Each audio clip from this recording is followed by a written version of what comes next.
भारत सरकार के नाक में दम हो रहा है। रीजन क्या है? इंडिया ने हाथ में आई टेस्ट मैच गवा दी, ये रणबीर आलिया को जल्दी बच्चा होने वाला है, ये या टिकटॉक बैन होने के बाद इंस्टाग्राम टिकटॉक बन रहा है, ये। इस सज्जन को क्या तकलीफ है भाई?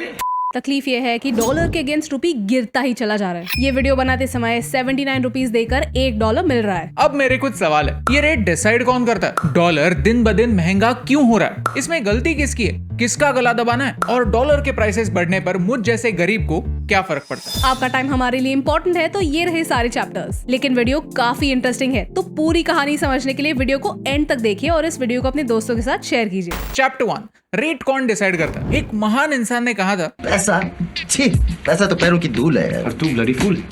तब हमें क्या पता था कि अलग अलग धूल की वैल्यू भी अलग अलग होती है। सोचिए, $1 इज इक्वल टू $1।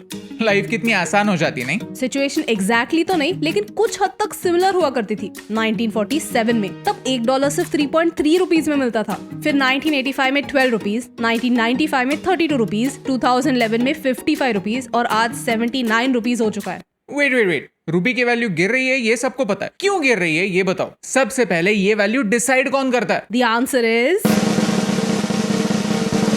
nobody.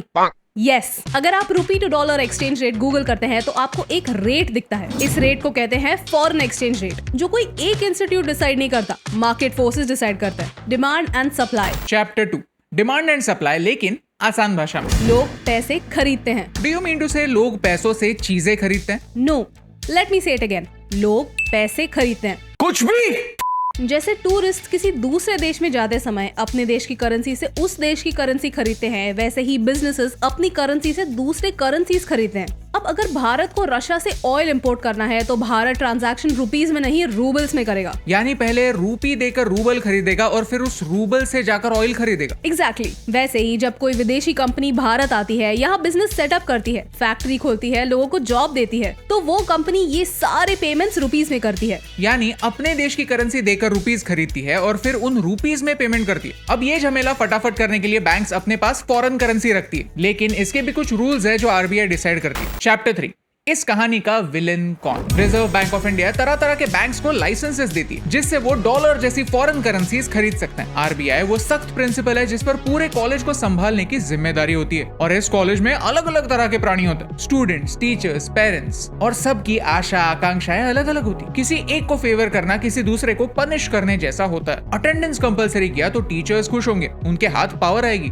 लेकिन एक्स्ट्रा करिकुलर एक्टिविटीज अफेक्ट होंगी, कॉलेज की इमेज खराब होगी। आरबीआई भी ऐसी दुविधा में हमेशा होता है। इस दुविधा को एक फैंसी नाम दिया गया है, मॉनेटरी पॉलिसी। आरबीआई देश का भला चाहता है, देश की स्टेबिलिटी चाहता है। ये भी चाहता है कि बाहर से लोग भारत में इन्वेस्ट करें और भारत वो सोने की चिड़िया बने। बड़े बड़े सपने देखना तो ठीक है, लेकिन गोल्स रियलिस्टिक होने चाहिए। इस वीडियो में हमने देखा कि कैसे पाकिस्तान की गलत मॉनेटरी पॉलिसीज की वजह से उन्हें IMF से बेल आउट मांगनी पड़ रही है। भारत पर ये धब्बा न आए इसलिए आरबीआई अपने पास बहुत सारा फॉरेन धन रखती है। ये डॉलर्स बस पड़े रहते हैं। अगर हमें सारे इंटरनेशनल लोन्स चुकाने पड़े तो हमारे पास डॉलर्स हैं। ये वर्ल्ड बैंक, IMF और फॉरेन कंपनीज को एक गारंटी देता है कि बॉस इंडिया स्टेबल है। अब अगर डॉलर के प्राइसेस बढ़ रहे हैं तो आरबीआई और गवर्नमेंट अपने पॉलिसी में चेंजेस लाकर मार्केट में डॉलर का सप्लाई बढ़ा सकता है। ऑप्शन 1, आरबीआई अपने रिजर्व्स में से कुछ डॉलर्स निकाल सकता है, उन्हें मार्केट में बेच सकता है। ऑप्शन 2, सरकार भारत के लोगों के लिए इंपोर्ट करना और डिफिकल्ट बना सकता है ताकि डॉलर्स की डिमांड घटे। इससे आईफोन और महंगे होंगे और कम लोग आईफोन खरीदेंगे। ऑप्शन 3, सरकार बाहर के लोगों के लिए इंडियन चीजें खरीदना और अट्रैक्टिव बना सकता है ताकि वो डॉलर देकर ज्यादा रुपी खरीदे। ये बस कुछ ऑप्शंस है,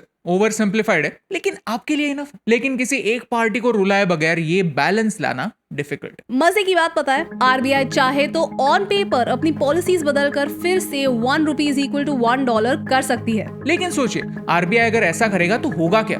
आप अंबानी बनेंगे या देश मालिया बनेगा? अगर रुपए और डॉलर की वैल्यू सेम है तो कोई भी भारत के आईटी गाय को क्यों हायर करेगा? वो तो यूएस जाएगा, वहाँ के बंदे को सैलरी देगा, यहाँ फैक्ट्री क्यों खोलेगा? इंफ्रास्ट्रक्चर वाइज तो कोई कंपैरिजन नहीं है, तो इंसेंटिव कहाँ है? At the same time her Indian के लिए देश छोड़ना बहुत ही सस्ता हो जाएगा, तो हर कोई अपनी परिवार को लेकर भारत से भाग जाएगा। No, God, please, no! The truth is, $1 is equal to $1 देश को ले डूबेगा। इतनी सारी पावर आरबीआई क्या किसी भी एक इंस्टीट्यूशन के हाथ नहीं होनी चाहिए। इसीलिए डॉलर और रुपए का एक्सचेंज रेट मार्केट फोर्सेस पर, बेसिकली बहुत सारे फैक्टर्स पर बेस किया जाता है। इस कहानी का कोई एक विलन नहीं, बल्कि सारे ग्रे कैरेक्टर्स हैं, उनके एक्शंस के कई सारे पहलू हैं। चैप्टर 4, रूपी को बचाने की लड़ाई। रूपी रैम्बो की तरह एक साथ 3 बड़े प्रॉब्लम से जूझ रहा है। एक है कैपिटल आउटफ्लोज, लोग रूपी बेचकर फॉरेन करेंसी खरीद रहे हैं। दूसरा है बढ़ते ऑयल प्राइसेस, ऑयल प्राइसेस बढ़ेंगे तो naturally same quantity of oil खरीदने के लिए ज्यादा रुपए बेचने पड़ेंगे। और लास्ट है करंट अकाउंट डेफिसिट,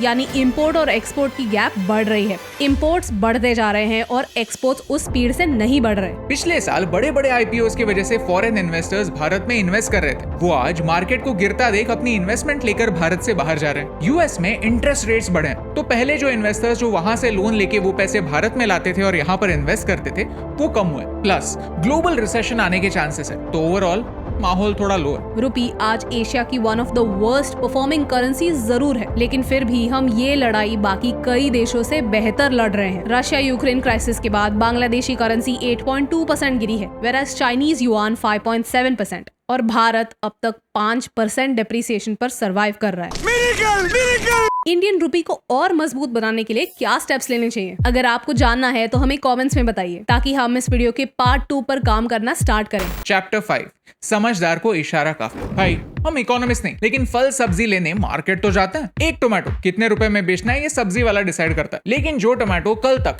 40 रुपए किलो में बिक रहा था वो अगर हमारा सब्जी वाला 4000 रुपए पर किलो में बेचने लगा तो हम किसी दूसरे से खरीद लेंगे या फिर कुछ दिनों के लिए टोमेटो खाना बंद करेंगे। सब्जी वाला लाइन पर आ जाएगा। डिमांड और सप्लाई का लॉजिक भी कुछ ऐसा ही चलता है, लेकिन सिचुएशन पलट सकती है अगर हम एक टोमेटो की यूजफुलनेस को बढ़ाएं तो। सोचे, अगर टमाटो सिर्फ खाने में ही नहीं केचप बनाने में भी यूज होने लगा तो तब फैक्ट्रीज बनेंगी, एम्प्लॉयमेंट बढ़ने लगेगा और बिजनेसेस बनने लगेंगे, तो ही तो टमाटो की बढ़ती हुई प्राइस जस्टिफाइड होगी। एज अ कंट्री हमें रूपी की वैल्यू को जस्टिफाई करने के लिए स्टेप्स लेने होंगे। प्लस हमें टूरिज्म को बढ़ावा देना होगा। कोविड की वजह से टूरिज्म कम हुआ है, तो बाहर के लोगों का भारत आना भी कम हुआ है। एज अ रिजल्ट डॉलर्स का आना भी कम हुआ है। इसी वजह से श्रीलंका का जो हाल हुआ है वही हाल भारत का नहीं होने देना। The thing is, हमारा फोकस फालतू के कॉन्फ्लिक्ट्स पर है। रिलीजन, बॉलीवुड गॉसिप, पॉलिटिक्स, इन बातों पर अटेंशन देना थोड़ा कम करेंगे, तभी तो जो बातें मैटर करती है उन पर फोकस कर पाएंगे। इसमें मीडिया, हमारे लीडर्स और आम जनता सब शामिल है, और इन अ वे हम सब रूपी की इस स्टोरी में विलन्स। अगर आपको हमारा मैसेज समझा तो इस वीडियो को शेयर कीजिए, लाइक बटन प्रेस कीजिए, और कौन सी टॉपिक्स है जिन्हें आपको एक आसान भाषा में समझना है हमें कमेंट्स में बताइए। थोड़ा ज्यादा लंबा हो गया। Today, rupee is worth less, but it is not worthless yet.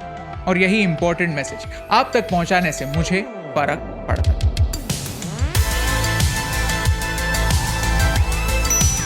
Hey yes team, इस वीडियो को एंड तक देखने के लिए थैंक यू। हम ऐसे ही कई सारे कॉम्प्लेक्स टॉपिक्स को आसान बनाते हैं। भारत की इकोनॉमी के बारे में आपने आज एक वीडियो देखा, लेकिन पाकिस्तान की इकोनॉमी कैसे परफॉर्म कर रही है उसके बारे में एक वीडियो आप यहाँ पर देख सकते हैं। श्रीलंका की इकोनॉमी कैसे परफॉर्म कर रही है उसके बारे में वीडियो यहाँ पर देख सकते हैं। और अगर आपको हमारा एफर्ट अच्छा लगा तो यहाँ पर क्लिक करके सब्सक्राइब कर सकते हैं, क्योंकि आपके सपोर्ट से हमें फर्क पड़ता है।